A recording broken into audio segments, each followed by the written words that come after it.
is Spa Maven, and this is our first video podcast.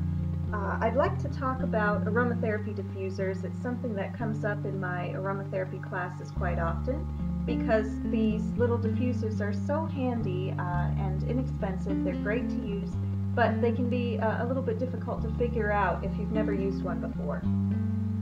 So we've got a traditional aromatherapy diffuser here. It's made out of ceramic, and you can see it has a little space for a tea light, so that's what's going to power the steaming of the water. And then it's got a bowl in the top, and this one is great. It has a kind of a deep bowl.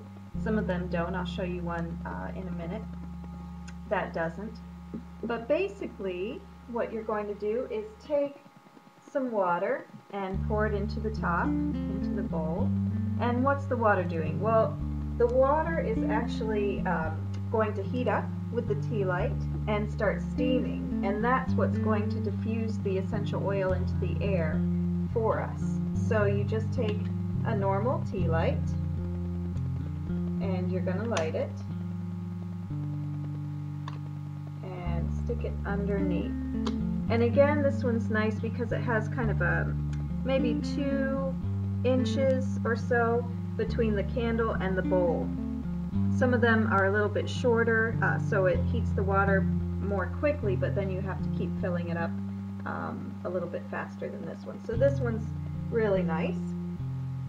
Okay, and then you're going to take your essential oils. So that's, if you don't know what I mean by that, that's a discussion for another day, but hopefully you do. So you're going to choose an essential oil that you like. What would be nice? Let's see, how about some geranium? Okay, and you're just going to drop the essential oil into the water, into the bowl, and probably 10 drops is good for most oils, for most purposes, and you can count the drops as they come out of the bottle. If you want to blend your aromatherapy essential oils, you can do so right in the bowl. So for example, I love geranium and frankincense, so we'll add a couple of drops of frankincense in there. Okay, and I won't make you wait, but basically the water is going to heat up from the tea light and it'll start steaming, and that's when it'll really start pulling that essential oil into the air and scenting the room for us. Essential oil burners come in all sorts of different colors and shapes and sizes. You can see this one is one that I got from, I think, Bed Bath & Beyond.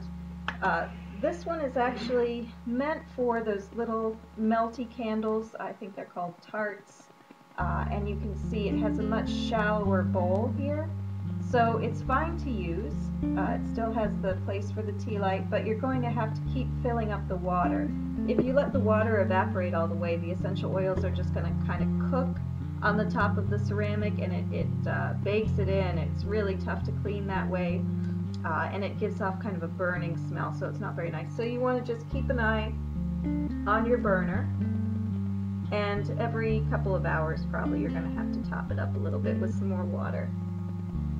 And with this sort of burner, it'll be much more frequent. And then you can find fancy ones. For example, here's one that I love. It has a little bowl hanging there on a chain with the tea light. And then other burners are electric, so you don't have to worry about the tea light at all. Those are usually a little more expensive, but if you're nervous about having a flame in your house or your office, then an electric one might be a good one. And you can turn the burner so you just see the light. Sometimes they have little cutouts here. This burner I got from the European Spa on Hilton Head. They're a distributor for Absolute Aromas, so I like their essential oils and their accessories. But these are very common, so just find one that you like, keep a lookout for them, and buy extras to give away. I hope this has been helpful, and we'll continue to do these.